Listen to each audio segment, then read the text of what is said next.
Good afternoon. It's 4:31 here in Cincinnati. A rather cool day here. It's in the 20s. We have some snow on the ground, not a significant amount, but we do have some. And perhaps you and other climates are having better weather than we are here. Tonight we're going to cover, and this afternoon we're going to cover chapters 4, 5, and 6. Chapter 4, we're going to discuss ethics and social responsibility. In chapter 5, we're going to discuss starting a small business. We're actually going to, in chapter 5, we're actually going to discuss the various forms of business, sole proprietorship through corporations. You're probably most interested in the sole proprietorship and partnerships. And then in chapter 6, we're also going to talk about starting a small business, but the focus there is going to be on entrepreneurship. So it's going to be a little bit different, even though if you want to step back and say, well, what's the difference between entrepreneurship and sole proprietorship? Actually, there's nothing. It's just a difference in how the text presents it, and I think we're going to be able to get started in that. So let's look at our learning objectives for tonight. I want to get out of where I am right now and make sure we're on the learning objectives, and we're not. There we go. We'll explain here why obeying the law is only the first step in behaving ethically. You need to ask 3 questions to yourself to answer when you're faced with a potentially unethical action, and then we'll describe management's role in setting ethical standards. Following that, we're going to talk about distinguish between compliance-based and ethics-based and integrity-based ethics codes, and then the 6 steps in setting up corporate ethics code. We're going to look at and hopefully define corporate social responsibility and compare a corporation's responsibility to various stakeholders. Probably not going to do that completely, but we'll look at that. And then analyze the role of U.S. businesses in influencing ethical behavior and social responsibility in global markets. Not too sure how successful American companies are, but as you know, and we will talk about a little bit, American companies must follow the American law. And what the American law says simply is you cannot bribe someone or give someone special favors, another form of bribery, I suppose, in trying to get business. So it's very important we pay attention to that. We've had a number of scandals here in the United States since, let's go back to 2001 when we had experienced the Enron implosion, and that's been followed by Bernie Madoff and, of course, the scandals associated with the making of the Great Recession, which started in late 2007 and mushroomed in 2008, in which we are, in some respects and in some parts of this country, still crawling out of. Other parts of the country have done reasonably well. As you know, our unemployment rate is about 5%. That's as low as it's been in a decade. So it is getting better. Unfortunately, the recovery has been rather uneven. Big cities and areas around big cities seem to be doing relatively well.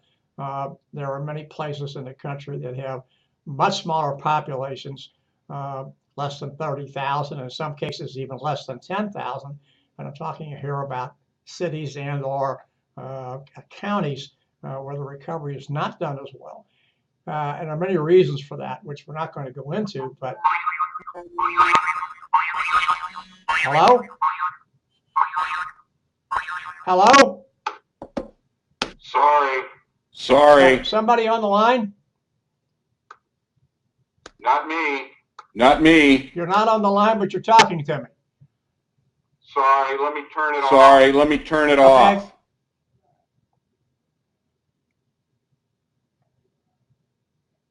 Well, funny other things here. But one of the things we need to do is try to restore trust. Obviously, we can do that by punishing people who have broken the law. Unfortunately, that's catching up after the horse has already escaped from the barn. What we need to do is imbue good corporate social responsibility and ethical conduct across the nation. I want to give you just a little bit of background for myself here. I wrote a paper on ethical conduct and why schools that have a master's of business administration should teach ethical conduct in their courses. I wrote that paper when I was in graduate school 25 years ago, 26 years ago. And yet we're still talking about the same topic. And we need to tell people where we can influence them as stockholders or stakeholders. We expect you to act ethically. And when you don't act ethically, we expect you to be called on the carpet and pay the price for unethical conduct. Now, one of the problems we have is we had this huge amount of unethical conduct that helped foster the Great Recession that we started experiencing, as I mentioned earlier, late 2007, early 2008. And no one individual has been held to account.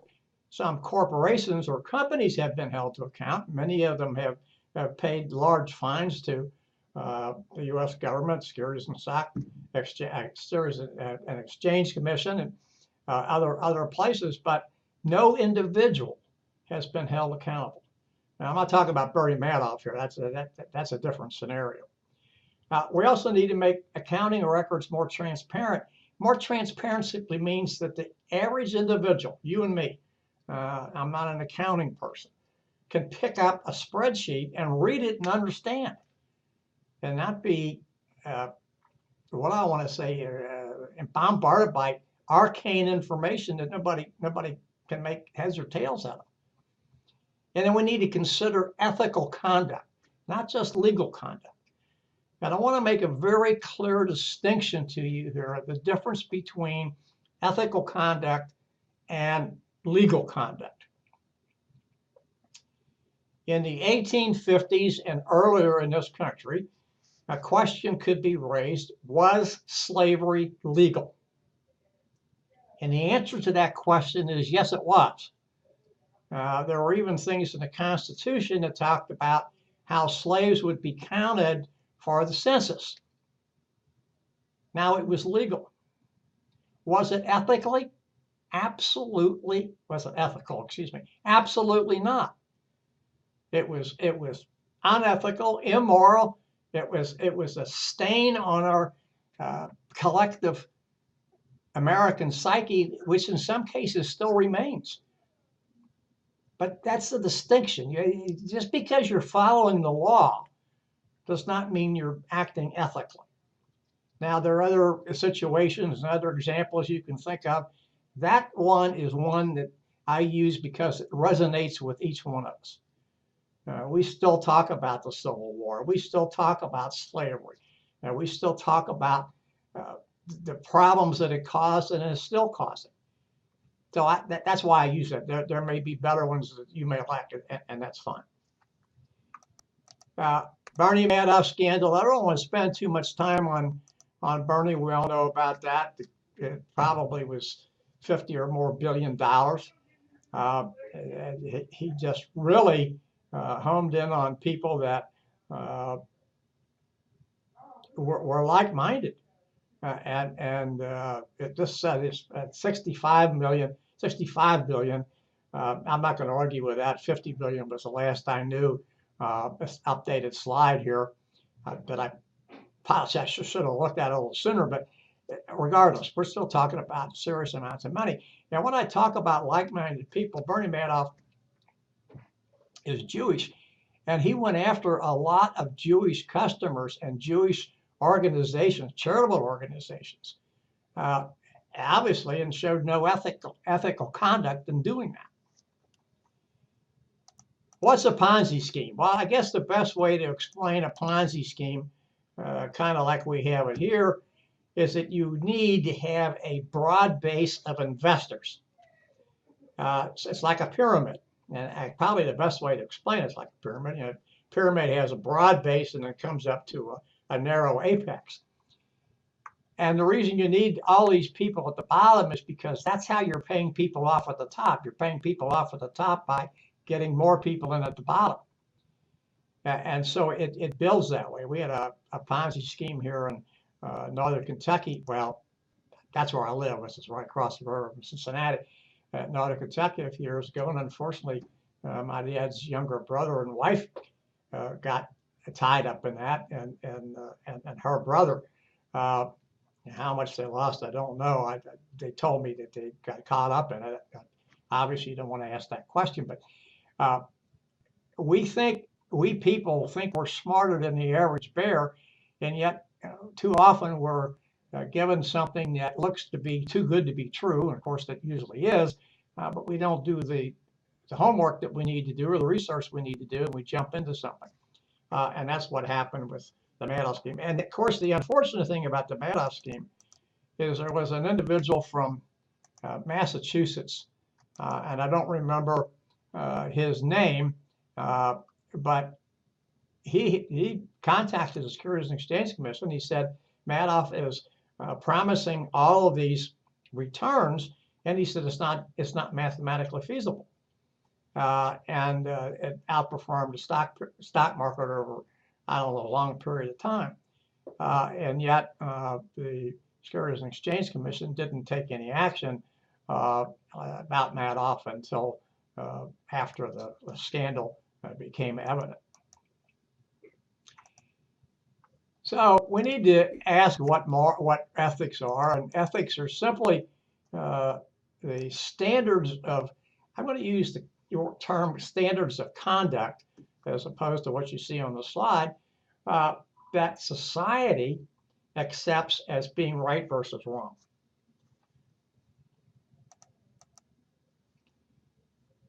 And then here we have a laundry list of rights versus wrong. On the right, we see things as integrity and honesty and courage, and on the wrong side, we see things as cheating and cowardice and cruelty. This particular slide that I'm going to show you here about plagiarism is a form of unethical conduct. You can see this cartoon on page 94 in the text. I believe I gave you the right page number. I'll double check here. That might be page 96. Yeah, it is page 96. And this is an issue that has really creeped in to academia in recent years, and that's the use of the internet. Too many people think you can go to the internet, take what's on the internet, and use it, do a cut and paste job, and that's perfectly acceptable. And the answer to that is no, it's not perfectly acceptable, because you're using somebody else's work and saying it's yours. Now, if you cite that is tell people where you got it, that's fine. What's the other issue with that? The other issue with that is that too many things that are posted on the internet simply don't hold water. That's the problem with Wikipedia. Wikipedia can be used for doing filtering research. The issue with Wikipedia is, and many other websites, anybody can post and say this is that's something else, and that person who does that may not have any more standing than you do or I do. And so you have to be careful about the sources that you use, and that's the issue. This particular series of questions, which you can see beginning on the bottom of page 97 and continuing on page 98 in the text, come from, in some respects, I'm sorry, the the organization that I wanted to mention just left me, and I'll try to remember here in a second. But the questions you should ask yourself if you're faced with something that seems like this is not a good situation to be in. Is what I'm going to do legal? Is what I'm going to do fair? That means is that will all constituents or all stakeholders who are affected by this decision be treated equally? And then finally, how am I going to feel about myself after I made this decision? And I like to add one additional question to that, and that is, how will my family and friends feel about me if they see my decision broadcast and telecast on the 11 o'clock news? We just need to be careful about doing these types of things. And when we ask these questions, we find that it works out. By the way, some of these questions do have a source come from the Rotary Club. I'm not saying that these actually do come from the Rotary Club, but the Rotary Club does have questions that they ask, and people do that. I'm not going to continue with this slide. This is just a number of companies that were sanctioned for improper contact with people. You use the term bribery to try to get business. This is a fairly easy scenario to follow, and that is ethics begins at the top. I like to say it begins in the corner offices. That's where we find most of our executives and corporations. It doesn't make any difference whether they're on the top floor, the bottom floor, in the corner offices, or where they are. These people set the tone of conduct in the company. And they have to do exactly what they expect other people to do. Otherwise, people are going to not pay any attention to any ethical code that they have. So there has to be a series of trust between the managers and those being managed. There has to be, as it says here, a couple of watchwords: fairness and honesty and openness. When we don't have those things, we cannot expect ethical conduct.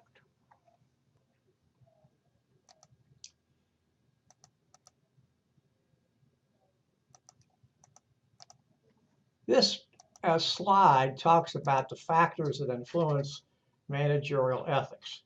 And it goes from the individuals to the organization to the environment. And we talk about values for the individual, management philosophy, then we look at things like competition and economic conditions and things of that nature. All of these kind of meld into each other or flow into each other, if you will. And so we need to pay close attention here. If you have an individual that you hire and his or her values are absolutely 180 degrees different than those of the company, that person's not a good fit. He or she's going to be frustrated. You are going to be frustrated. And the best thing to do is never enter into a contract. Now, we need to think about these things before we make this type of decision. We have two types of ethical codes. A compliance-based code, which is simply following the law, and then making sure that wrongdoers are punished.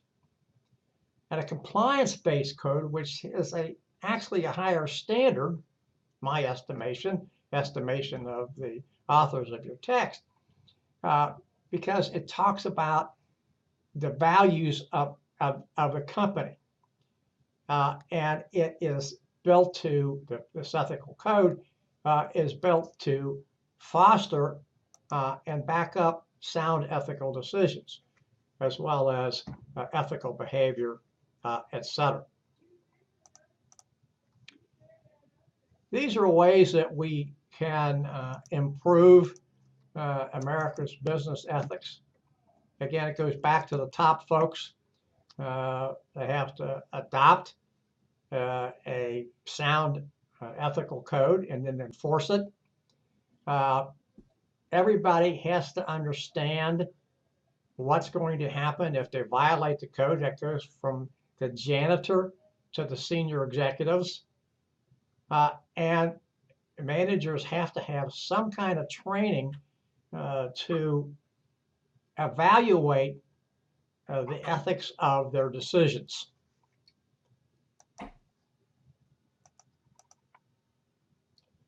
Companies need to have an ethics officer. That person needs to be empowered to act, and anyone who brings a complaint to the ethics officer, that individual's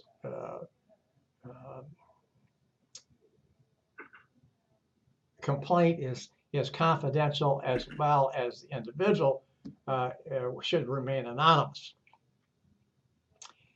This is where we find in many cases the whistleblowers, and whistleblowers are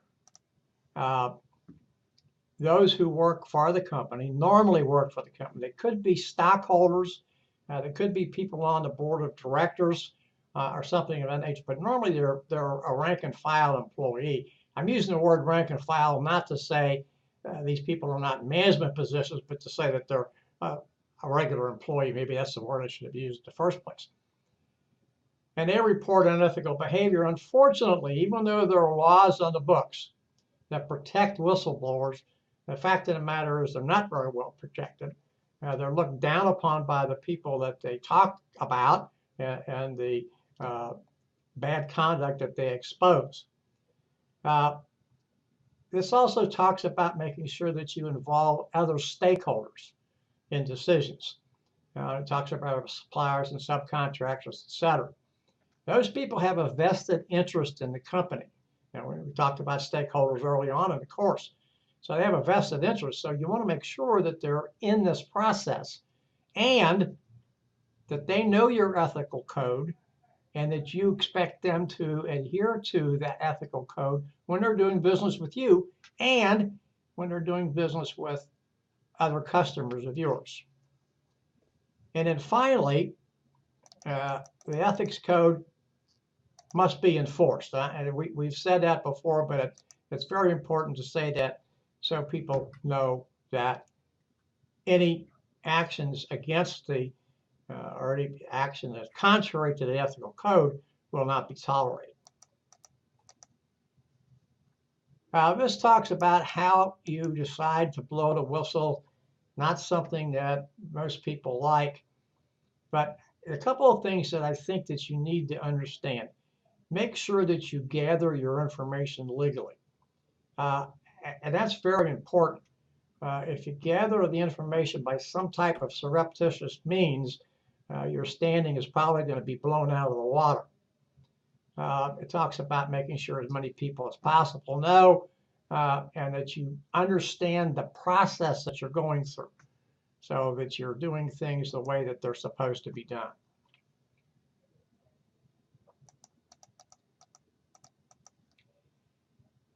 Corporate social responsibility is really akin to ethical conduct, but it's different.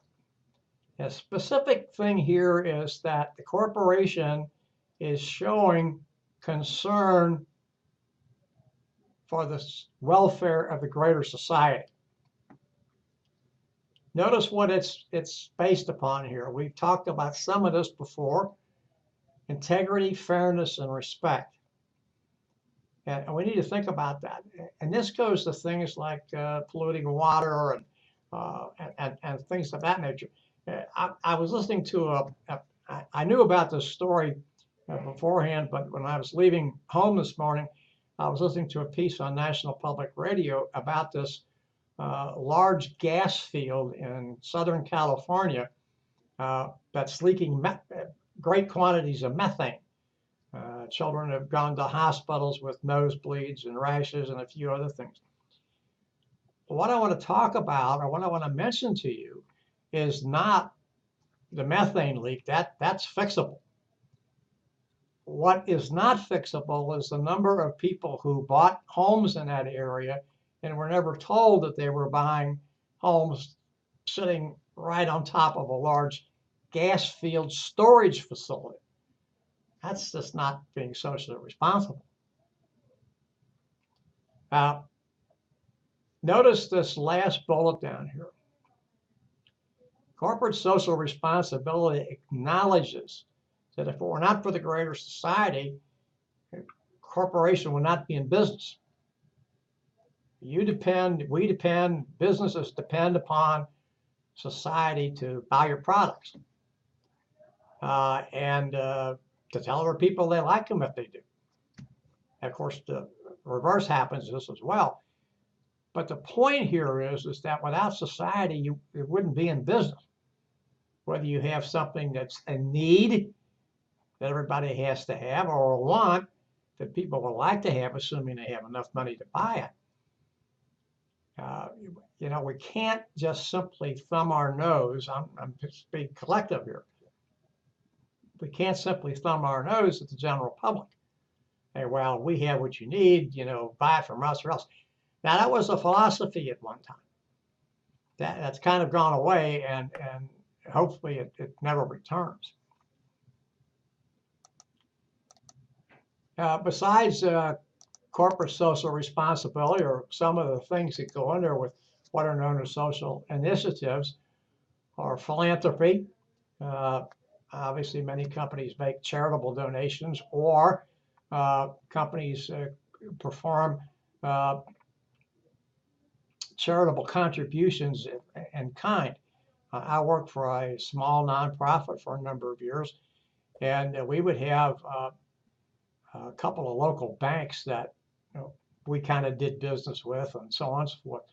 But they would send people out once a year, maybe twice a year, to do certain things like paint for us, or wash our windows and do other cleanup and paint up and fix up type things. And so then we have corporate social initiatives, which is a different form of corporate philosophy. Now, continuing with corporate corporate responsibility. This includes making sure that we are doing the right things to hire minorities. Now, someone will say to me, well, wait a minute, there are laws on the books that require you to do that. Yes, there are. But if companies don't take an initiative, they probably can skirt that and just give lip service to it.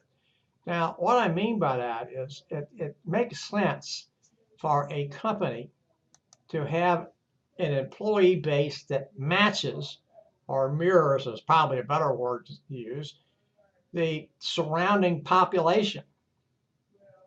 And so if your surrounding population is 30% minority, would seem to me it makes sense that that company ought to have 30% minority in its workforce. Some companies have done very well at doing that. Other companies continue to drag their feet. Of course, they cannot overtly say anything because that's obviously against the law, but they're not being active in trying to recruit people. One of the ways that we eliminate some of the poverty we have in this country and things of that nature is giving people at the margins opportunities to gain meaningful employment.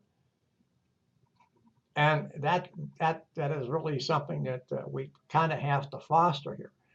Is that something that's required? No. Is that something that's mandated by law? Yes, in a way, but it's certainly more ethical, certainly being more responsible to do what you can to increase the hiring of minorities. Now, when I say that, before somebody gets after me, I'm not talking about hiring somebody just because. I'm not talking about hiring somebody because it's a quota I have to fill, which is a fallacious argument that didn't hold water except when we're talking about federal contractors. And what I'm talking about here is doing the things that we need to do to hire the best people we can possibly hire.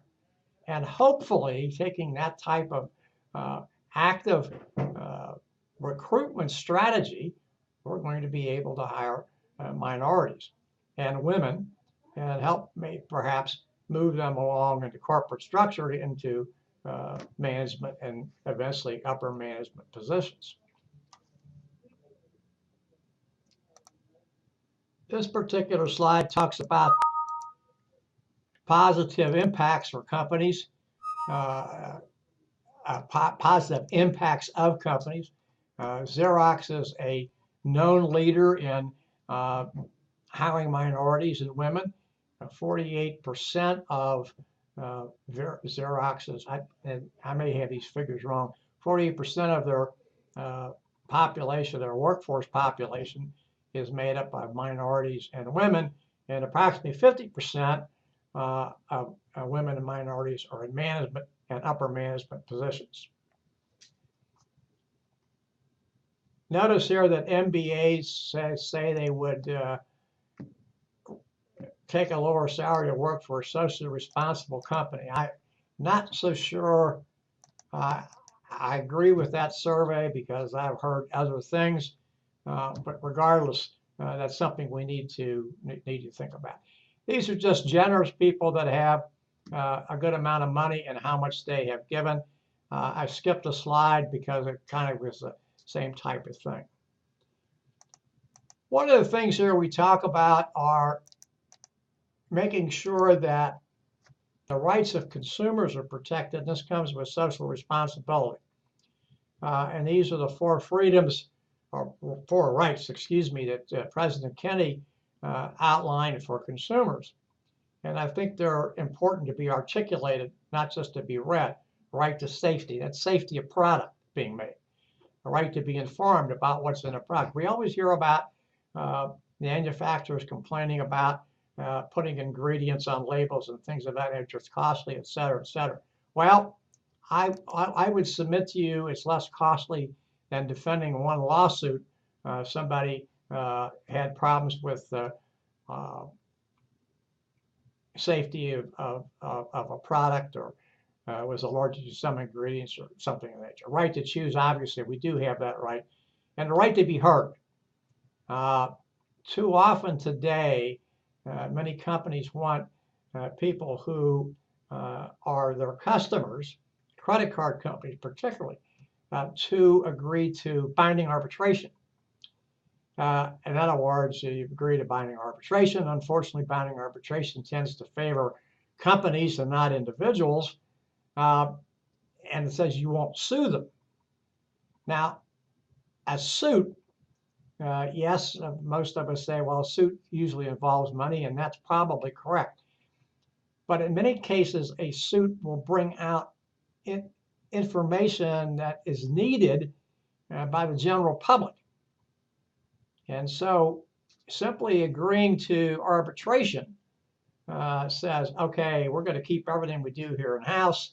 An arbitrator will hear my side of the story, will hear some company's side of the story, and then he will or she will make a decision which is binding.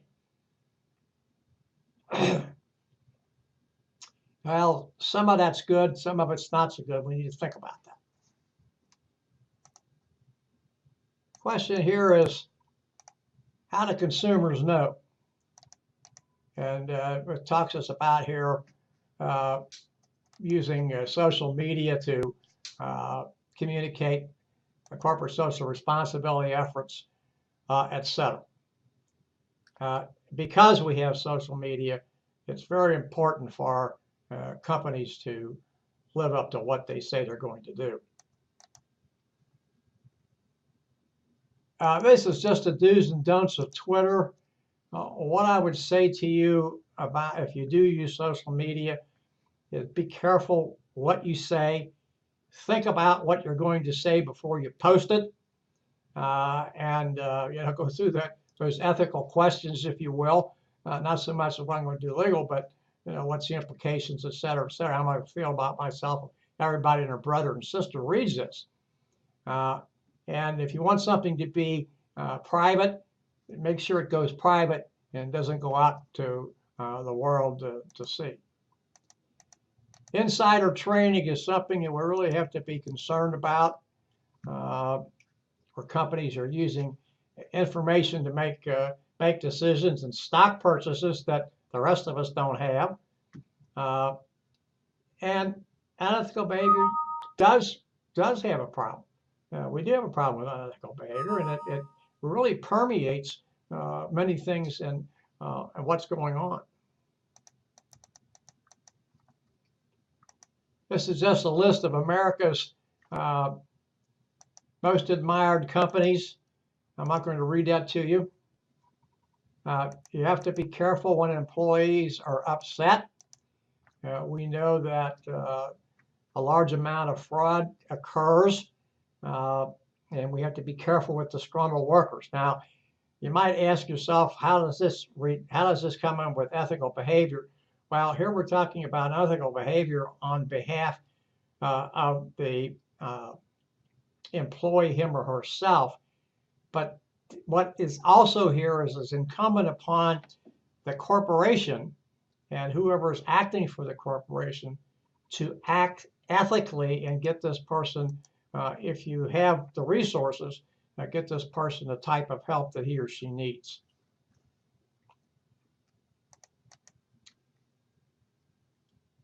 Notice that a lot of us receive our salaries from nonprofits, and of course the nonprofits depend upon others.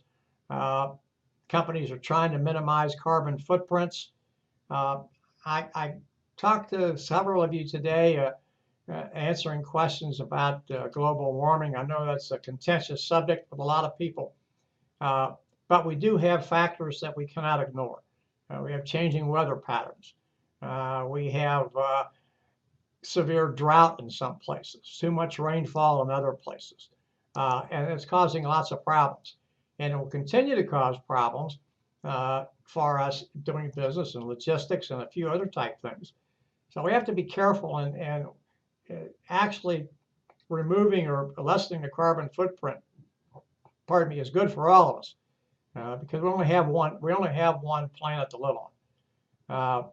And the nearest inhabitable planet, I suppose, the moon, but I don't think they think of that, but nearest inhabitable planet, if you went there today, most of us wouldn't live to see the end of the journey. So it's better for us to try to conserve what we have as opposed to thinking about going other places.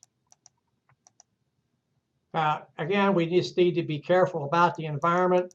Notice that many jobs will be green jobs, and talking about 2030. 2030 is right around the corner, and we'll have to wait and see if that actually happens.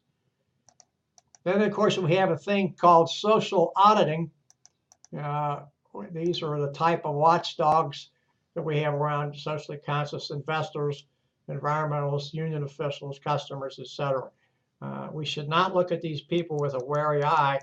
We should welcome them, especially if it helps us improve ethical behavior and improve the standing of our environment.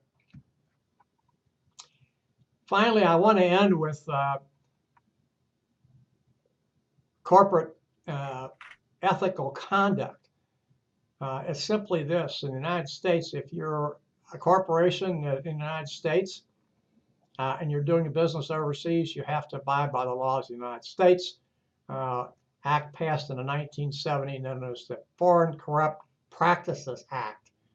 Anybody who violates that and trying to get business or doing other nefarious type things that related to business is going to run afoul of American standards and American laws. This is going by a different standard. This is in your text, something that you may want to look at. I'm not asking that you do that, but it's something that you might want to see and kind of gauge as to whether or not it will be beneficial for this person or not. We have come to 11 after 5, not 5 after 11, as I started to say.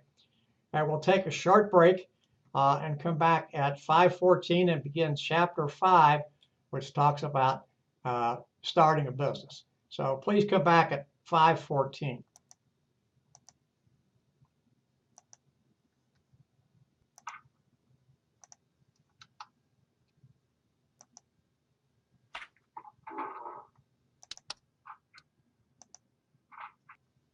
Can you hear me okay? I can hear you. Okay, do you have any questions? Not so far. I can Okay, hear you. fine, thank you. If you Are do, you and I the only ones here? Not okay, so if you do have far. questions, please let me know. Are you and I the Thank only you. ones here? Thank you.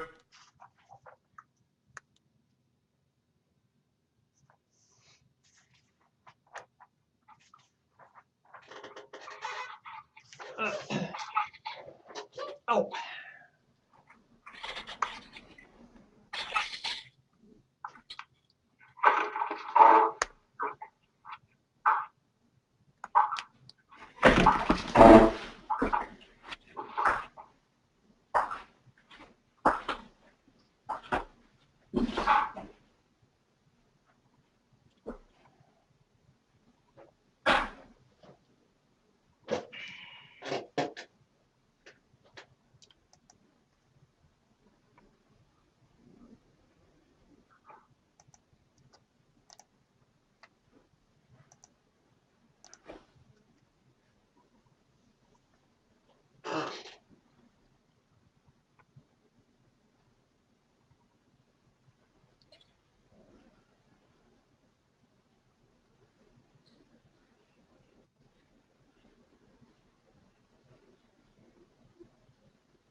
All right, 5:14.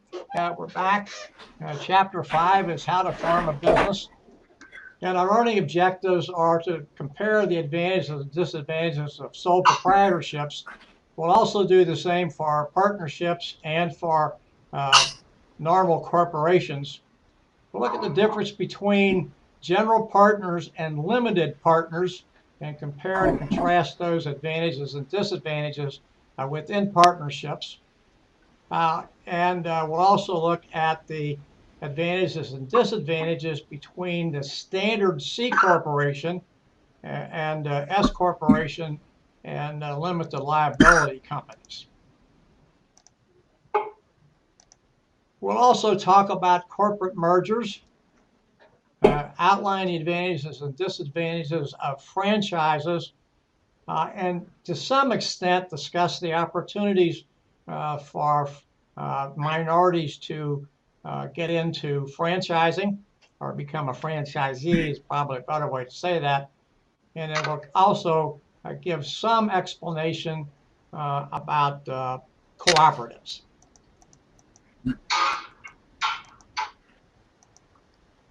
Okay, these are the major forms of ownership by companies in the United States. There's nothing here that should shock anybody. Sole proprietorship, exactly what it says, one person owning and operating a business. Partnership, 2 or more. Now, of course, partnerships can be changed if you have limited partnerships or general partnerships with limited folks, et cetera, which we'll discuss when we get to it. But normally speaking, a partnership is 2 or more people who enter into an agreement to share owning and operating the business, and obviously sharing the profits or losses. Corporation is a legal entity that has the ability to act and have liability apart from the owners. Now, what we're talking about here, normally speaking, is a standard corporation that has shareholders. Shareholders are owners. Many times people don't realize that, but they're the owners. So we're talking about, I just use it as an example, my wife and I have stock in several well-known companies. I'm not going to mention them. Several well-known companies, not great amounts of stock, but we do own stock in them. And so we're owners of those companies. And the companies are actually responsible to us, not just to my wife and I, but to the rest of the shareholders. And we don't always think about that way. And too often, boards of directors don't pay attention to shareholders and do things that, I don't mean to say they're nefarious, and I don't mean to say they're illegal, but do things that are not in the best interest of shareholders. This is just a slide here that gives us the major ownership, and we can see here that almost 3/4 of ownership in the United States, business ownership in the United States, is sole proprietorship. 8% partners are remaining corporations. But if we look upon the receipts generated, 81% of the receipts are generated by corporation and just 6% by sole proprietors. And that does not mean to say that the sole proprietors aren't making money or they shouldn't be in business or anything else. It's trying to show you that most sole proprietors are small. They stay small and they're not going to get a whole lot larger.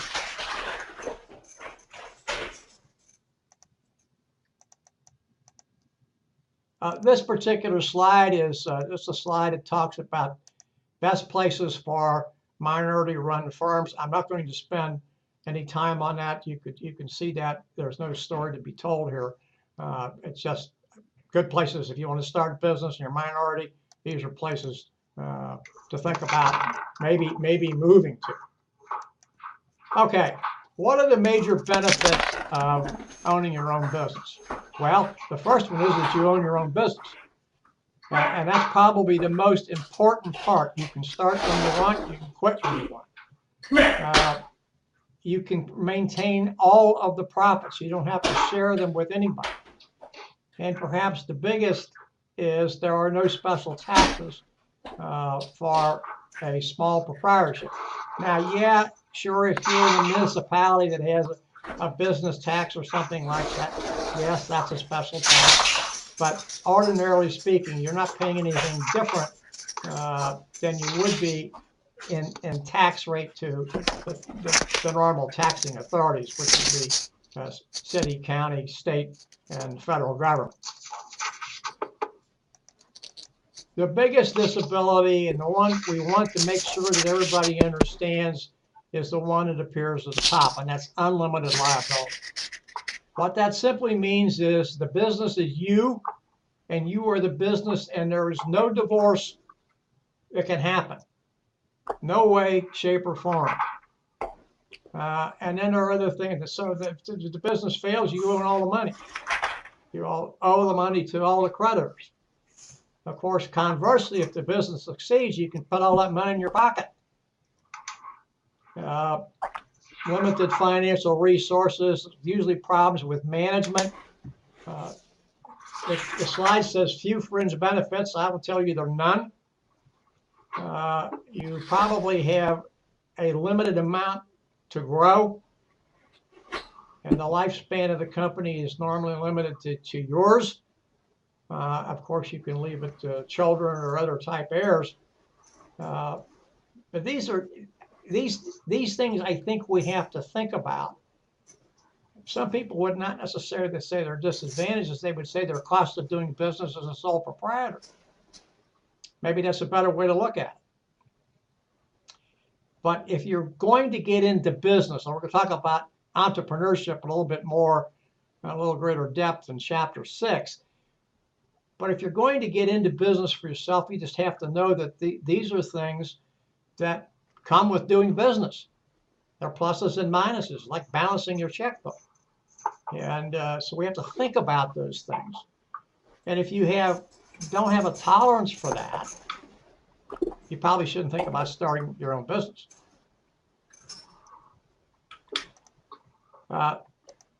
This is a very difficult thing for work-life balance issues for people, and I'm not going to spend a lot of time on this slide, but work-life balance issues for a person who is a small business owner. You know, there's really no downtime. It's very, very difficult for people to come to grips with that. A lot of people, it doesn't make a difference. But, you know, if you want to do those things, you want to take vacation with your family and things of that nature, sole proprietorship's pretty difficult to do. My wife's parents owned a cafe for a number of years. And she talked about that they would take trips and things like that. They would close the place down for a week or 2 weeks or whatever it was.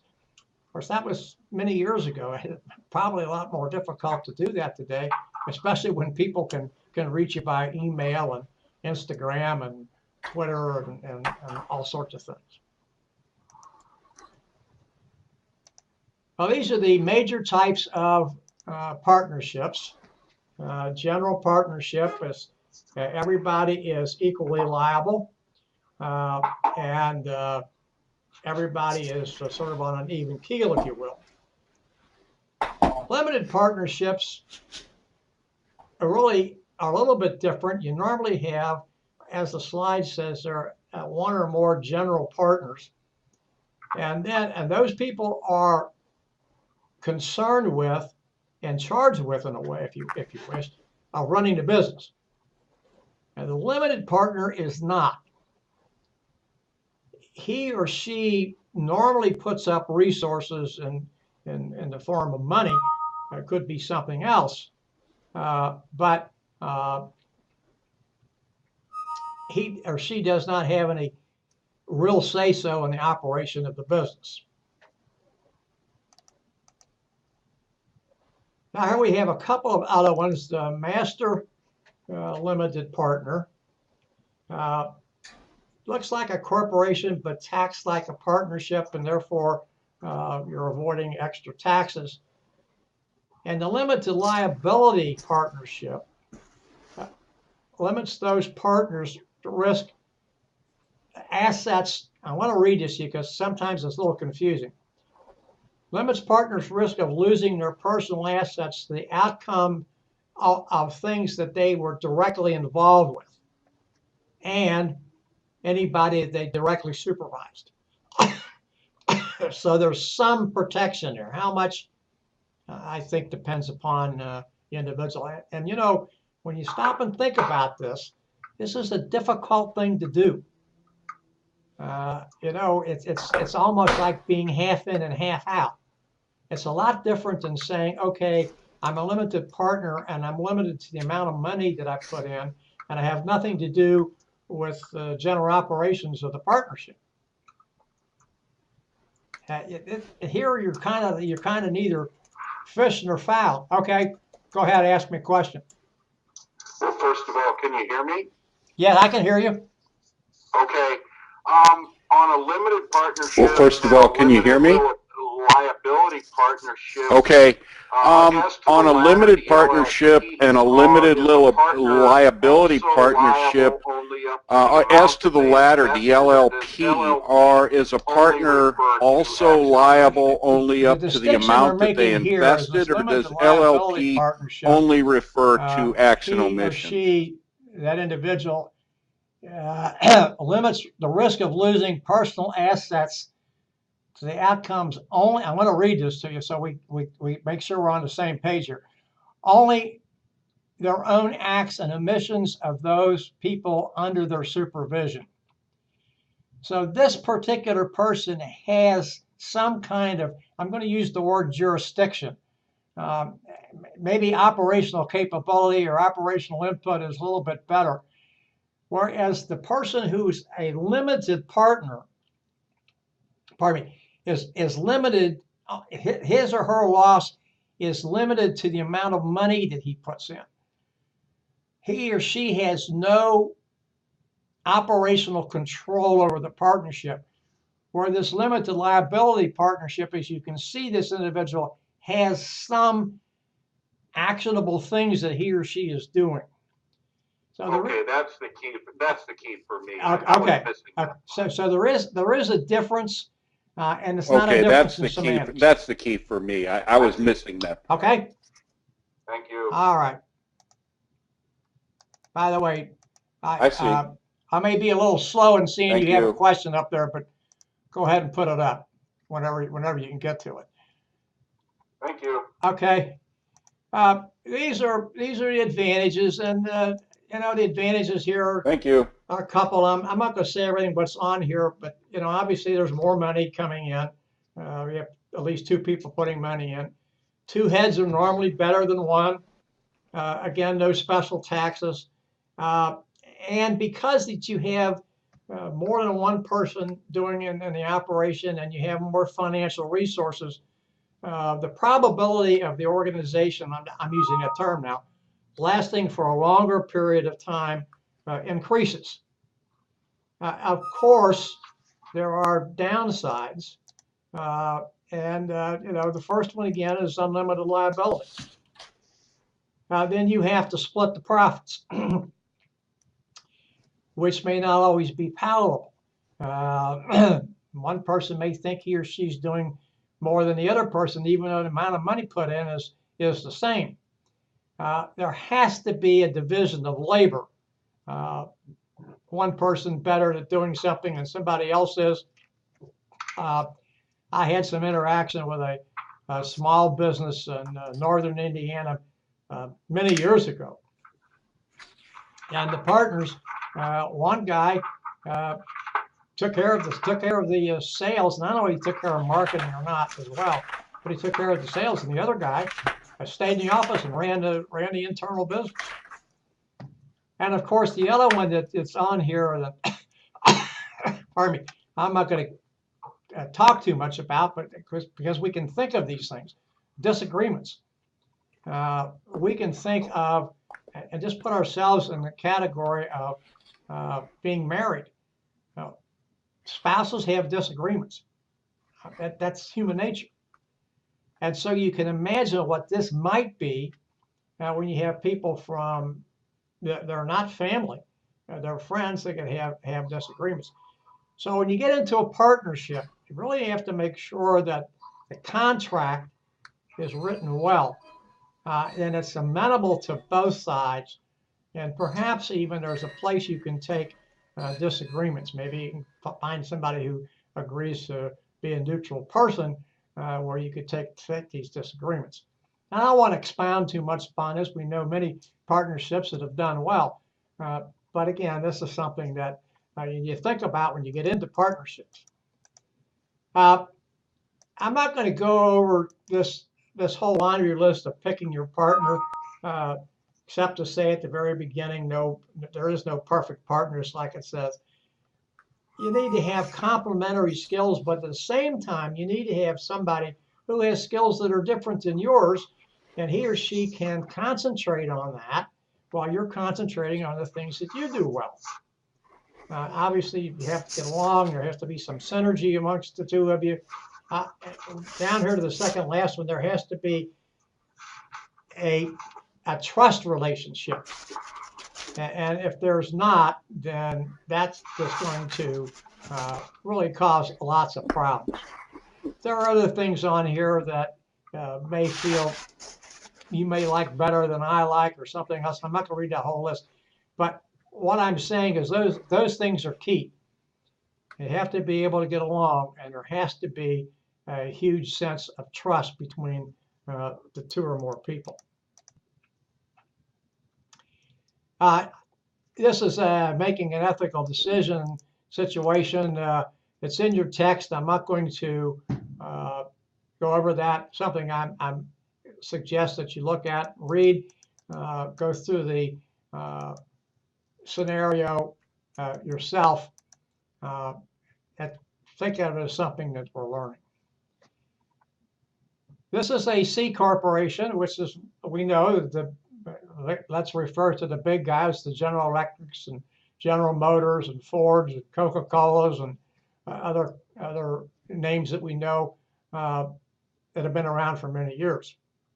Notice that it, pardon me, that it's a state chartered entity, not a federal government entity, again with authority to act and liability separate from the owners, shareholders, stockholders, whatever term that you prefer to use. Many corporations in the United States are chartered in or incorporated in Delaware, which has very, I'm not going to use the word lax, but certainly very business-friendly incorporation laws, even though their headquarters are not in Delaware.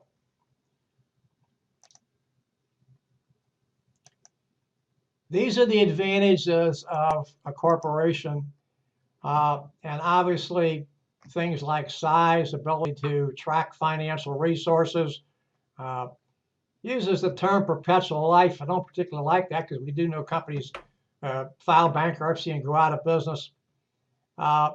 Ownership can be changed very easily.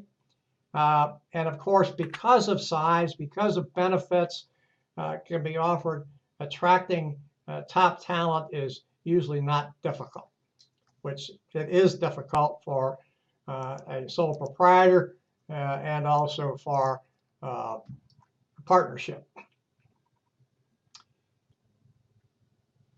The owners, stockholders, shareholders, whatever you want to call them, elect the board of directors. If you're a shareholder, you know that normally once a year, a publicly traded company that sends you information and says, we want you to vote for these people for board of directors and some other maybe amendments that they have, etc. Board of directors hires at least the senior people, CEO, maybe even CFO, et cetera, or at least have input, or they have a personnel search committee within the board of directors that actually goes out and tries to find these corporate level executives. And then just down through the slide, these folks at the corner offices supervise the managers, and then the managers supervise other folks. These are the big boys of business, America's largest corporations. This slide may be a little outdated. Some of that has probably changed because of the economic issues that we've had, certainly for the oil companies in the past few years. This is just showing the 10 largest private corporations in the United States. And I don't expect to spend any time on that. Disadvantages of corporations. Of course, if you want to start one of these things, it's going to cost you a lot of money. Is double taxation. That is simply that you pay taxes on what you earn, and then if you pay dividends, taxes have to be paid on the dividends. Of course, that's the shareholder who's going to pay. Obviously, size can be unwieldy. We talked today and a couple of things about General Motors. General Motors for a long time, and probably still is, as I mentioned in my response, one of the most, or perhaps the most bureaucratic organization in the world, certainly in the United States. As I said, what was at one time when they had 5 divisions, they're down to 3 now. I don't know if that's changed the bureaucracy at all. But one of the things that's happened, and this happens a lot of times in corporations, is that it's hard to get to a decision because there's so many people at play there. And so it causes lots of problems. That's just the internal workings. And of course, at the bottom is one that comes up, and that's a contention between the stockholders and the board of directors. As I mentioned before, many people don't think boards of directors are a stockholder/shareholder friendly. And actually, the board of directors works for the shareholders. And they should not be in bed with the senior corporate people. Not to say that they should ignore them, but they shouldn't be in bed with them because they need to look at, have a balancing act there. The fact that they hired those folks, they supervised those folks, but at the same time, it is the shareholders who actually elected them. Even though most shareholders don't know who the corporate board of directors are, and many of them tend to vote just the way the company tells them to vote. I take a different tack that one of the companies that my wife and I own stock in, I am radically opposed to a couple of directors, and I never vote for them. I don't. Whatever I'm allowed to do, I withhold a vote or abstain. Not don't abstain, I withhold a vote. And a lot of people simply don't do that. I don't particularly care for those people. I know something about them. I'm not on a witch hunt, but by the same token, I'm not going to vote for somebody I don't have any confidence in. And the other part of that is, and it's not happened to me as an individual, but the other part of that is, is that many boards have, or many companies have a little thing in them that says if a director doesn't receive at least 50% of the vote, he or she is not supposed to be on the board anymore. And many companies don't follow their own policy. And the loser to that is the shareholder, because he or she hopefully is acting in good faith and the board is not. So those are problems that have to be ironed out. Now, when I say this, I do not want to sound like I'm painting a bad picture of corporate America. I'm only talking about a few companies that I know about. I'm not naming any, but that I know about. And it's incumbent upon the shareholders to make noise about that and get that changed. The problem is the board of directors in many cases protects these people, and you don't always find that out. And of course, that goes back to what we were talking about, rights of consumers. Extend that to rights of shareholders. There has to be openness. I'm not going to talk about this slide. It talks about mistakes that companies and boards have made. It's there, and I don't want to make anything of that.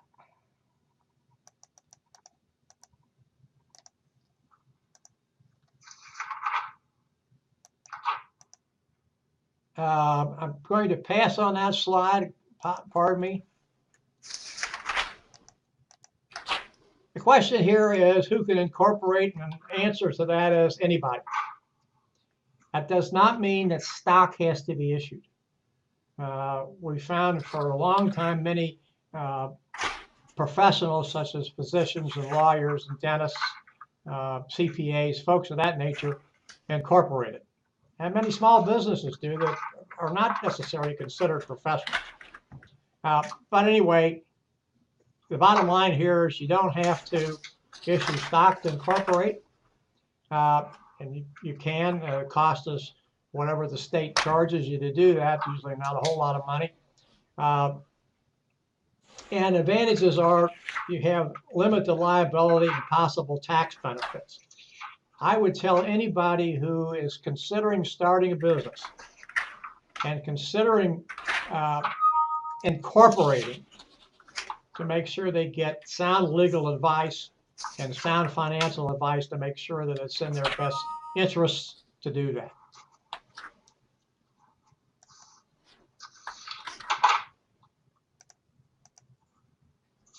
This particular slide just gives you some of the oldest corporations in the United States. I don't think that there's one there that most of us would know, perhaps maybe Bank of New York, which goes back to 1784. But J.E. Rhodes and Son goes back to 1702, maker of conveyor belts. S corporations, which as you may know, this is something that was created by the government, and the government's concerned about this now because it appears that some people with nefarious means and nefarious ideas are incorporating to skirt legality. So it's something that's looks like corporation, but it's taxed like a sole proprietor or partnership. Do have shareholders, do have directors, and obviously limited liability. And taxes are only on personal, or income is taxed on like personal income. I'll get to it here in a minute. These are the parameters for an S corporation, no more than 100 shareholders, must be permanent citizens or residents of the United States, must be citizens or permanent residents. I'll get this right here in a second. One class of stock, and can have no more than 25% of their income from passive sources like rents and royalties and things of that nature. Loses the S status, it cannot become an S again for 5 years. Limited liability corporation, very similar to the S corporation, LLC, very similar to the S corporation. Again, limited liability, choice of taxation, flexible ownership rules, and then operating flexibility. There are some disadvantages, and the primary one is no stock. So the ownership is not transferable. Again, limited lifespan, few incentives, a lot of paperwork, and taxes may be an issue. We're going to talk now a little bit about mergers and acquisitions. Acquisition is different than a merger. Acquisition is when one company takes over another company. And acquisitions many times cause a lot of problems because people who are being acquired, for some reason, tend to look at these things like a merger when in fact it's not. People who come from the company that's done the acquiring kind of look down their noses at other people and say, well, you know, if you guys and gals were so good and so smart, how come you were acquired by someone else? So those are issues that have to be faced. 3 different types of mergers: vertical, horizontal, and conglomerate. Not a whole lot to talk about this other than horizontal, joining 2 firms that are in the same kind of business, whereas vertical, a little bit different. They're the same type of business, but they're in different stages of the business. Then you have something that's known as a leveraged buyout. Here, normally speaking, it's when management and employees both get a group of investors and they try to buy out the stockholders of the company. Leveraged buyouts are, can be small or large. I'm not going to get into that. That's kind of gee whiz type stuff there, as well as the last bullet. Sometimes leveraged buyouts are unfriendly. That doesn't mean they always are, but sometimes they are. And so you have to be careful about these things, that if these things are attempted, that lingering resentment doesn't poison what's left. Franchising. This is a way that a lot of people get into business, become sole proprietors, and that, of course, is an agreement by contract where a company that already has a business agrees to allow someone else to sell their product in a certain location for certain considerations, normally considered royalties that are paid back to the company. And so then you have the agreement of the franchisor and the franchisee. Notice that there are more than 770,000 franchise businesses in the United States and employ approximately 9 million people. I bumped that up because we have more franchises, and we're probably in excess of the 8.5 million that is shown here. This particular slide talks about top 10 new franchises. I'm not going to go into that. It's just information. I can't tell you that I know any of these, but Orange Leaf frozen yogurt, yeah, that's one that I do know. Most of the rest of them I don't. Well, of course, franchising comes with advantages. The first and foremost advantage is that, normally speaking, a person is taking on becoming a franchisor of a nationally known company that has a good reputation. Obviously, you can get financial assistance, and you can get some management help from the franchisor. And I think the last one is probably most important, and that is that owning a franchise, especially if it's a good franchise, and this is important, if you're in a good location, the failure rate of those businesses is much lower than people starting their own business. Now, I'm going to sound like when we get to chapter 6, and I'm going to contradict that with some other information, and I'll try to make sure that it doesn't sound like a contradiction. So those are the advantages. The disadvantages of starting a franchise is that in most cases there's a lot of upfront money that's needed, startup cost. It talks about sharing the profit, and what that really means there is you have to pay a royalty.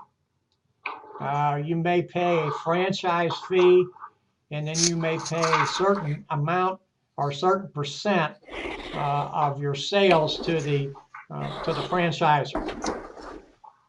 You're restricted in what you can do and where you can buy. This was a problem with many Subway franchises. A lot of Subway franchises simply couldn't make money. It was a virtual impossibility. And so Subway, because there was an uproar about that, Subway loosened some of their regulations, and people are allowed to buy things like local produce and things of that nature. Pardon me. There are two other things here to pay attention to. One is coattail effects, and the other is restrictions on selling. That last one is paramount. You have to go back to the franchisor and say, I want to sell this to so-and-so, and get the franchisor permission. The coattail effects simply mean this. If it's a good franchise and you're in a good location, you're probably on a pretty good upward glide path. If the reverse of what I just said is true, you're in pretty bad shape on a downward glide path, which you don't want to be. And of course, the last thing is you have to be careful about who it is that you enter a contract with to become a franchisor for. I'm not going to talk about this one. We do want to say here that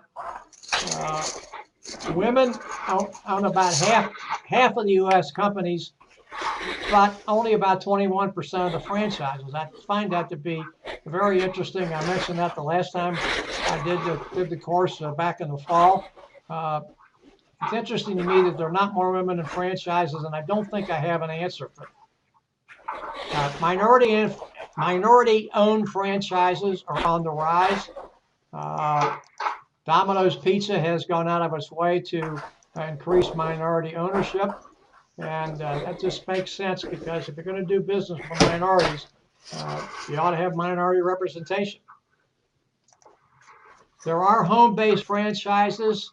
I'm not going to spend a lot of time here talking about either advantages or disadvantages. What I will tell you is, make sure that if you start a home-based franchise, you can do it. In other words, the area that you want to operate from your home is zoned to do that.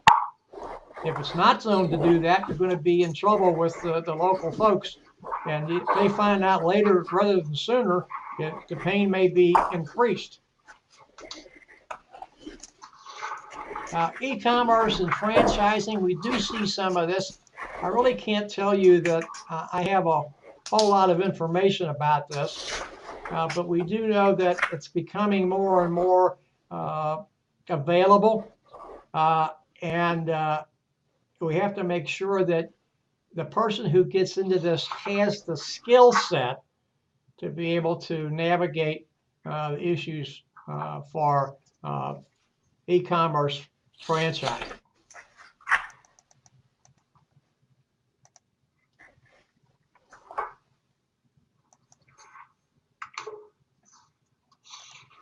Global franchising is something we do see. I don't know, we do know about McDonald's, of course, Tim Hortons and Dunkin' Donuts and a few other ones do this. You really have to be careful about doing that. Most of us are not going to be the franchisor, but the franchisor has to be careful about doing that. And it's mostly here about cultural differences. Now, that's me talking, not anybody else. It's not meant to be a slam on any other culture. But what Americans have found is one size doesn't fit all, especially when you go into other countries. This just talks about picking franchises if you want to be a franchisee that's going to survive economic downturns, and make sure that you have to make sure to the best of your ability that you're going to get the right location. It's been my experience, not as a franchisor, but it's been my experience that franchises tend to be successful or non-successful. I'm talking about franchise locations now. Tend to be successful or non-successful based upon location. And most businesses will tell you that the primary consideration is location, location, location. And that seems to be true. So you have to be careful about that. And the last thing I want to talk about here tonight are cooperatives. Cooperatives are owned and controlled by the people who use them. And it talks about, there doesn't have to be any particular walk of life here, producers, consumers, workers, etc. Worldwide, there's about 1 billion members of co-ops. These are probably the most democratic of any organization that you know, because the people who use them control them. They elect the board of directors and hire management, etc. Well, that brings us to the end of chapter 5. It's 5:54. I want to take a break to 5:57 so we can get to chapter 6 and close by 6:30, so I don't get kicked out of my allotted time. Probably won't, since you're on the line with me. It normally happens when I don't have someone on the line to get kicked out. So please come back at 5:57 and we will discuss entrepreneurship. Thank you.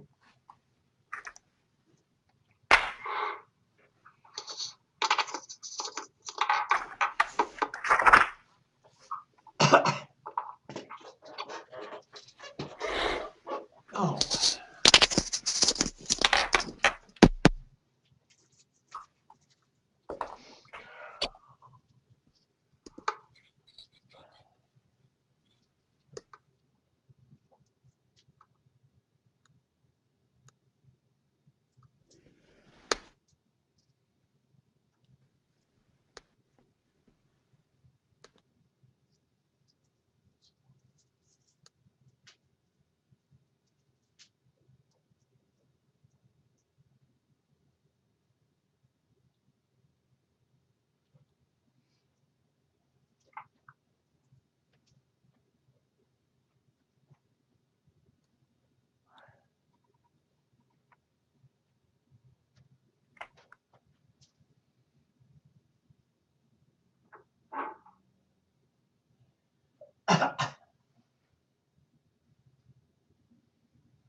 Okay, 557.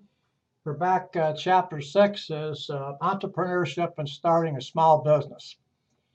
Objectives, learning objectives here are explain why people take the risk of entrepreneurship, discuss the importance of small business in the American economy, and the major causes of small business failure. Summarize the ways to learn about how small businesses operate, analyze what it takes to start and run a small business, and finally, outline the advantages and disadvantages small businesses have entering global markets.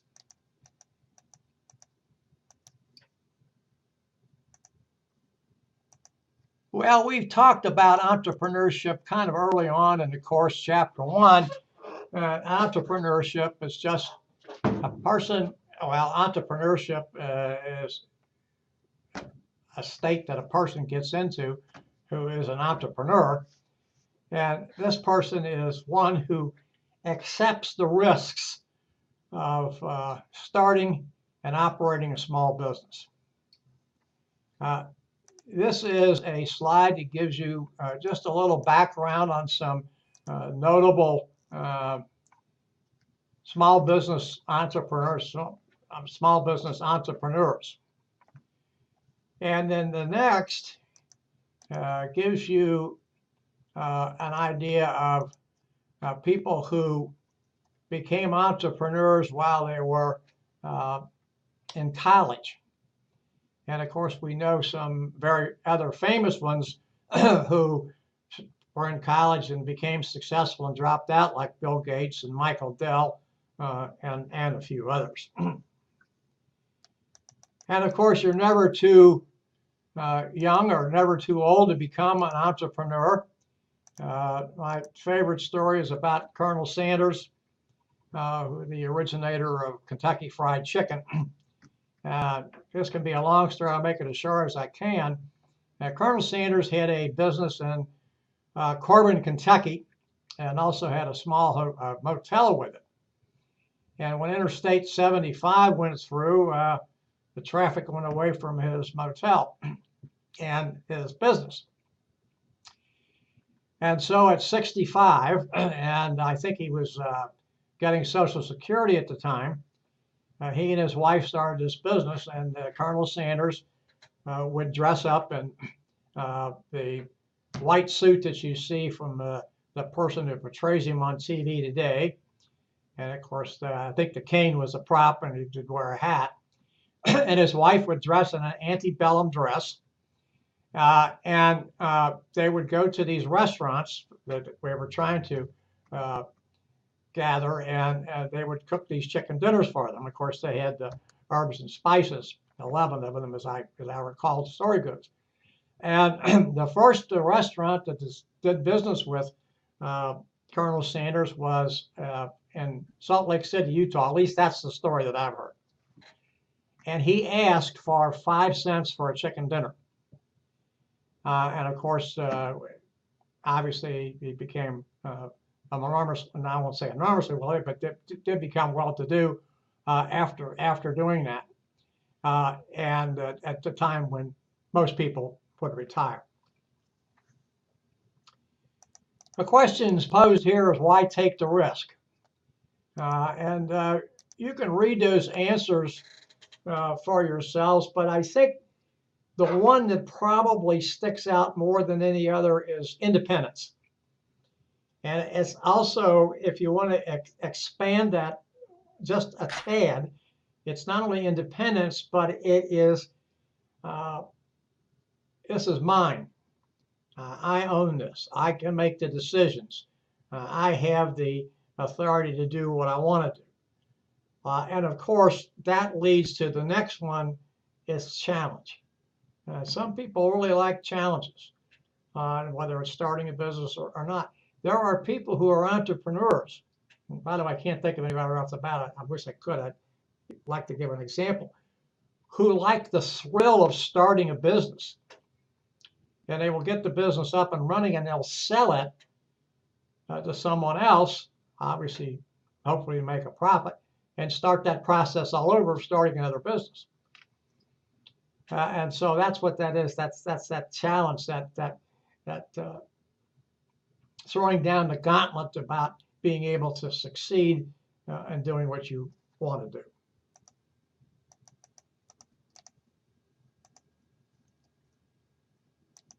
This talks about Michael Dell here, how well he's done and the profit he's made, and of course he was so successful that he wound up taking his business private. It's no longer publicly traded. This just gives some characteristics, if you will, or traits, if you prefer that word, of people who want to become entrepreneurs and what it takes to become successful. And you can look at all these things, and I think the one that really probably stands out more than any of the others is the first one, self-directed. These people know what they want to do. They don't need outside people influencing them or telling them, and they can visualize something in their minds and then take it forward to fruition. Obviously, these others are just as important, but I submit to you, if you're not self-directed, the other ones won't be there and they won't follow through.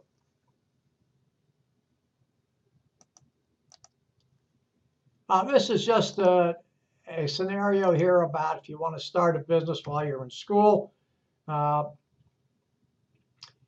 This is nothing new.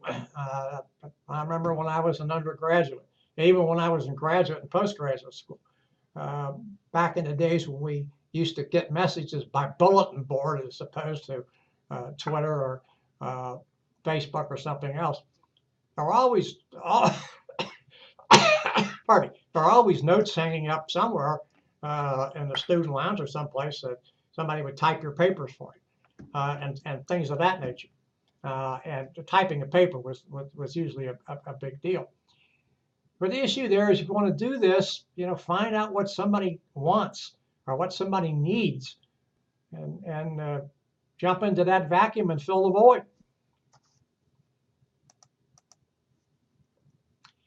This is just talking here about an idea is a good opportunity if it satisfies a need. It should also say a want. You have the ability to do that. And it says you have the resources. Now, think about resources as not necessarily being money here, but time, skill, and a few other type things. And you're good at being able to deliver. And that you're doing this at a reasonable price and still able to make a profit. One of the things that you can't do if you're starting any kind of business is set your price too low. It's difficult to raise prices, especially if you're a new business and you really don't have any competition. You can always start high and come down, but it's very difficult to go the reverse. And that's what happens to a lot of businesses. They feel like they have to have price penetration, get in low so they can get the business they need, and then they find out they can't make a profit. And now I have to raise price, and boy, that's a killer.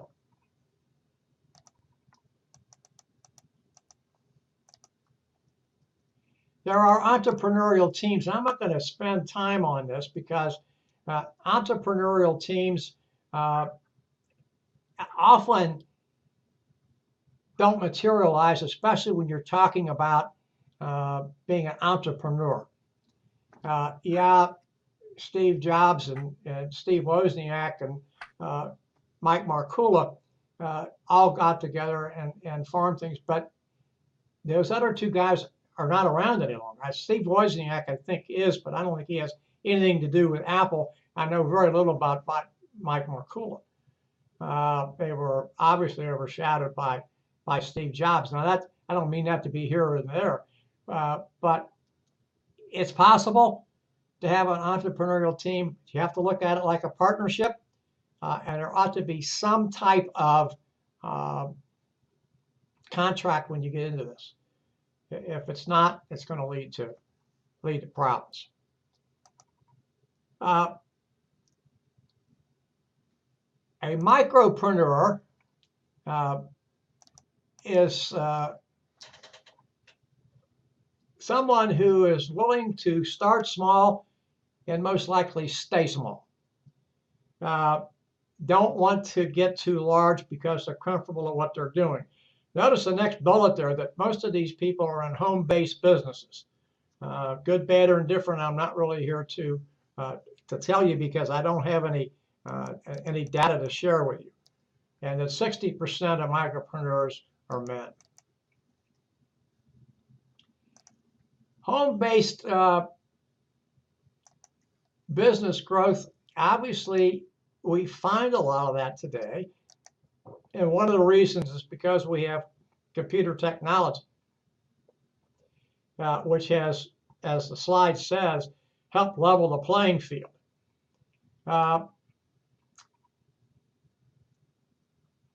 It talked about corporate downsizing, and corporate downsizing is probably not as prevalent as it was a few years ago. I'm not going to say it doesn't still exist.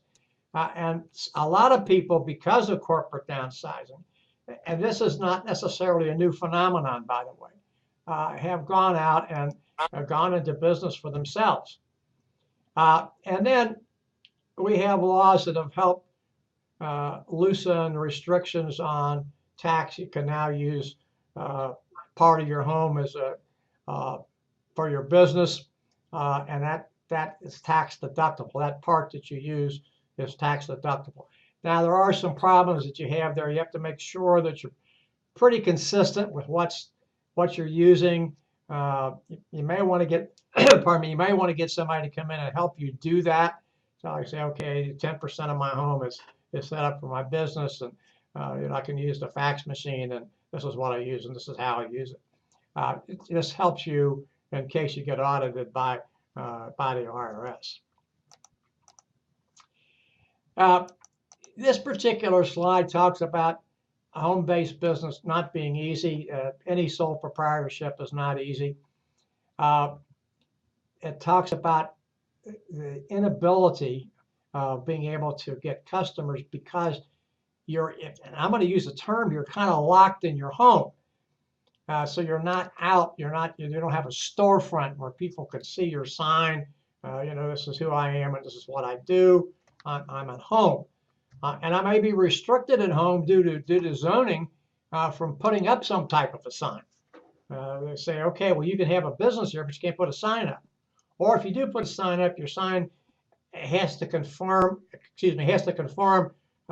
to these parameters. It can only be so large. It can't be neon.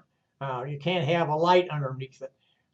Now, none of that may be true, but I'm using that for examples because there are restrictions. And then homeowners insurance may not cover things. So if you get into this, you find out you do have some things that are you can take a tax deductible and go to your insurance carrier and say, hey, this is what I've done. Is this covered? And if you have a standard homeowner's policy, the answer is probably going to be no. Now, you can probably get a rider for that, or they can issue you a new insurance policy that only cover those particular things in your home. But don't assume that your homeowner's insurance is going to take care of that, because chances are it won't.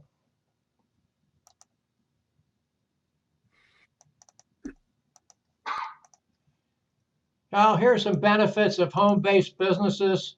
Really, it boiled down to a lot of them are the same as being a sole proprietor.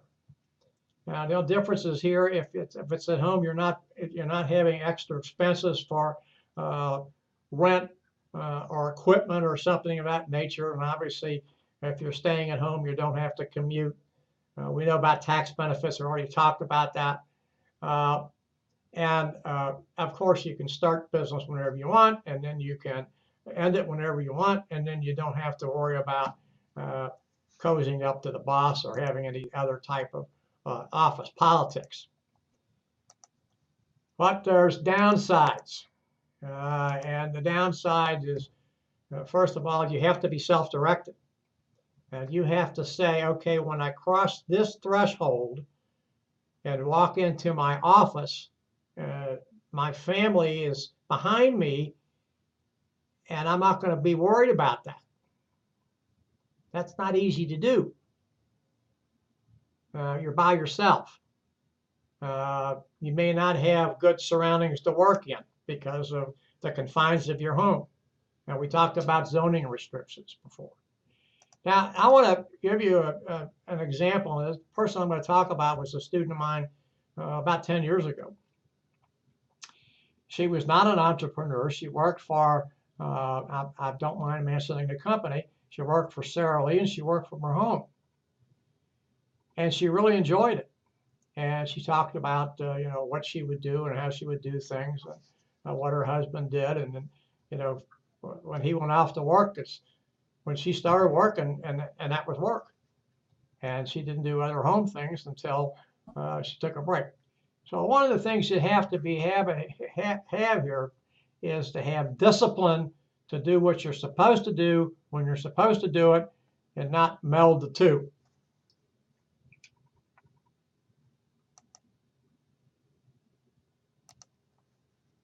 Online businesses, of course, they've mushroomed. This is working from home, and that's just another way to do work from home.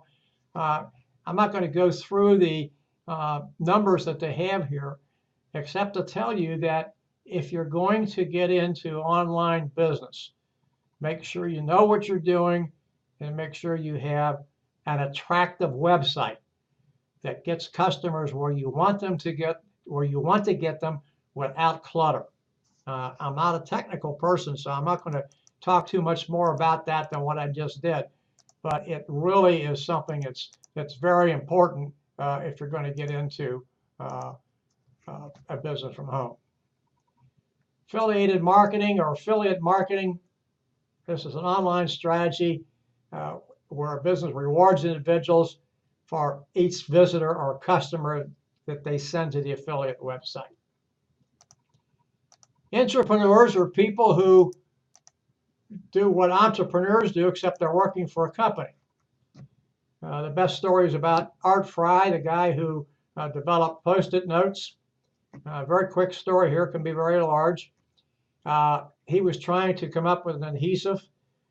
He worked for 3M Minnesota Mining and Manufacturing, makers of Scotch brand cellophane tape, and it didn't work, what he was trying to do. But he noticed that it helped him keep his pages separated in his hymnal. He was a member of his church's choir. So he said, hey, that's a pretty good deal, and he told his bosses about it. 3M is known as a very entrepreneurial company. They encourage this type of work and thinking. Nobody was interested. So he decided back in the old days, he would send notes to his bosses, and he would put a Post-it note on it. Well, they sat up and took notice, thought it was great. So they decided to put this into production. And lo and behold, they couldn't get any of their distributors to stock Post-it notes. So somebody got a bright idea and got the names of the executive secretaries or executive assistants at Fortune 500 companies and sent them Post-it notes. And then they called their distributors, their vendors, and said, hey, we want to get Post-it notes. So the story here is there was some entrepreneurship. Nobody was interested. Then they got interested, and then they had to do something else to make sure that the product wound up selling.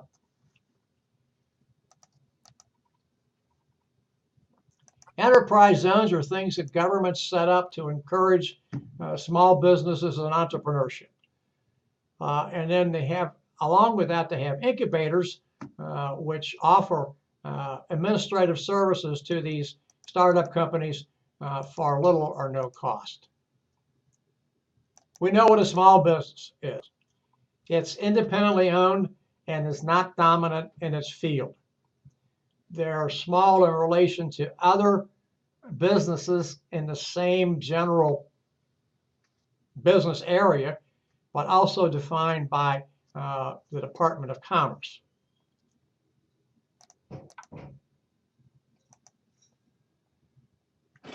I'll sign out. Okay, you hear past 16? I'm in the middle of something here.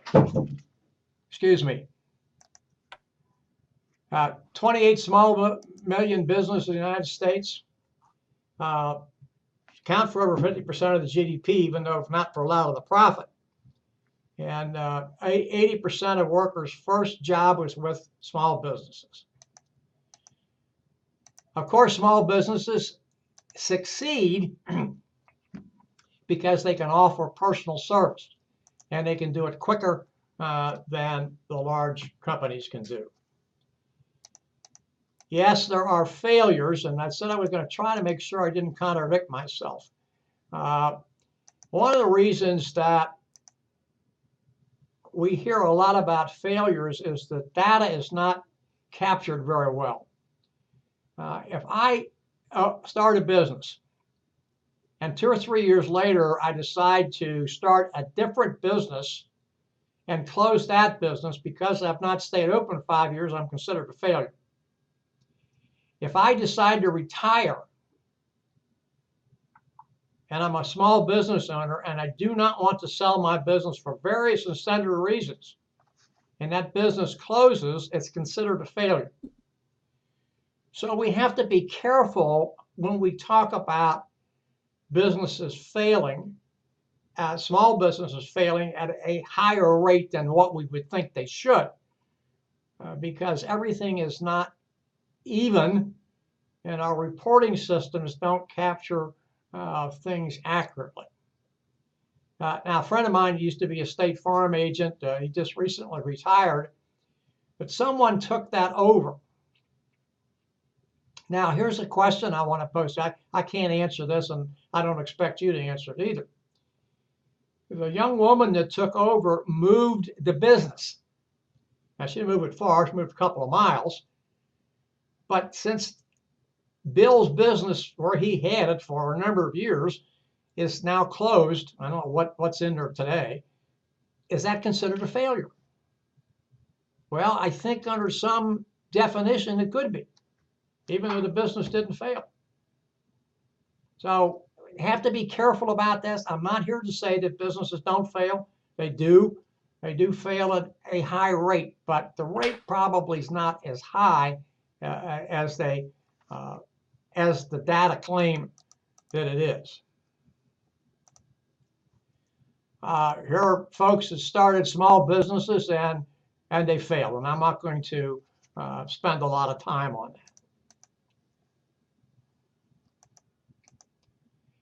that. These are some of the reasons for small businesses failure. One of the things we talked about was overpricing goods, also underpricing goods, trying to do too much with too little capital, and things of that nature, buying too much on credit, etc.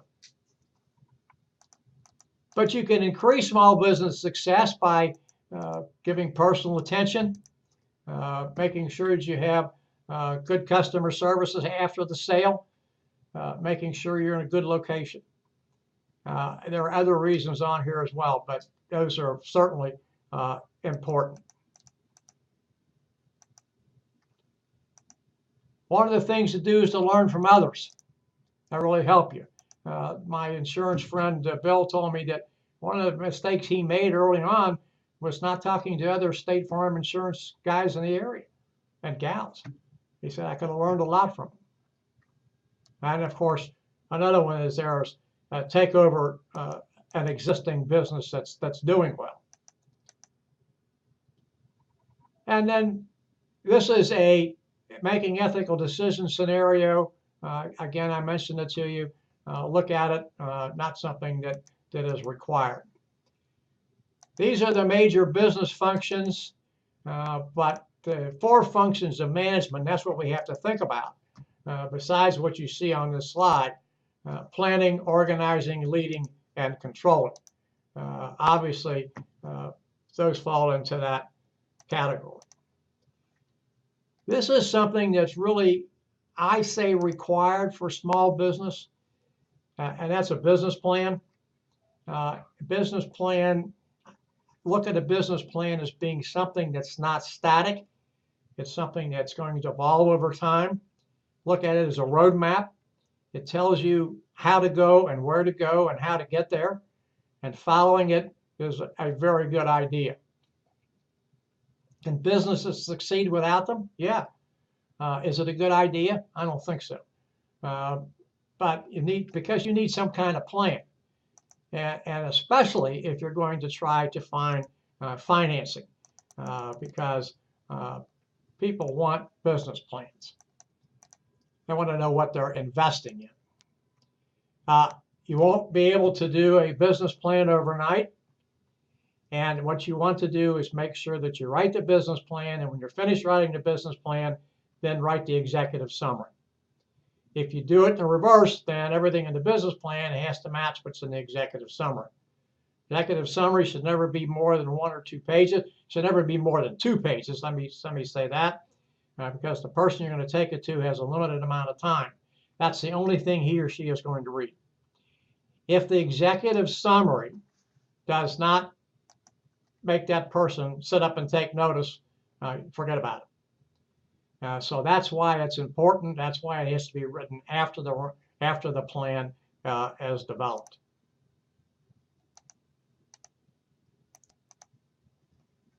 Community development financial institutions are there to help small businesses get started. And in the last 30 years, only 1% of the loans have not been paid back. There are state laws now, and state rules that help people get started.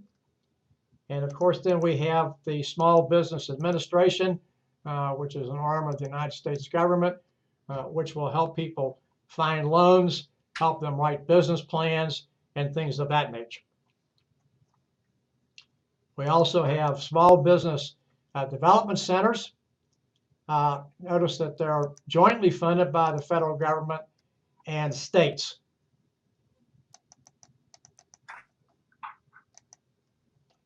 Make sure when you get into the business that you know your market. You want to make sure that you concentrate on that market, find a market, a niche market that nobody else has exploited. This will help you because it will keep you focused on where you need to be, where you want to go. Got to know what you're getting. This kind of reinforces what I said. You have to know what your customers want. This is an issue that is a bugaboo to any person in business, but especially small business. That's the hiring and staffing of the business, and make sure that you do that well and do it in depth, because you're going to either be stuck with those people, or you're going to be looking for new people to replace them. Find both accounting help and legal help. And sometimes you can go to the Chamber of Commerce and they'll steer you in the right direction. Marketing research, very important to do this. We're going to talk about marketing more when we get to chapters 13 and 14. Know where you are. Make sure you locate the proper place.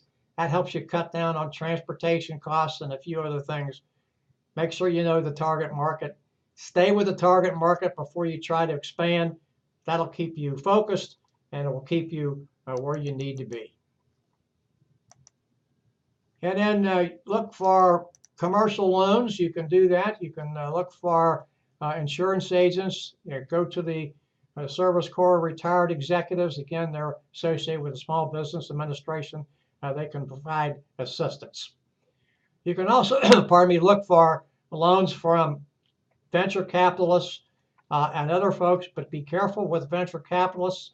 I'm not here to demean them, but they want their money, and they want their money when they want it. They don't want to wait for it.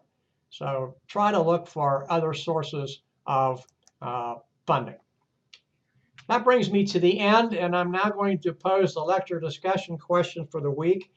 There are two kinds of ethical codes. One is compliance-based, and the other is integrity-based. Integrity-based is considered a better option. What are the pluses of integrity-based codes, and why are integrity-based codes considered to be superior to compliance-based codes. Well, I'm going to end here now at 6:27. Do you have any questions I can answer for you? I have none at this time, but if I do, I could handle it by the internal email. You can do that. Send me an email or post it in Campus Web. I'll be glad to respond to you. I have none at this Thank you for time, your but if I attention. do, I Good night. could handle it by the internal Good night. email.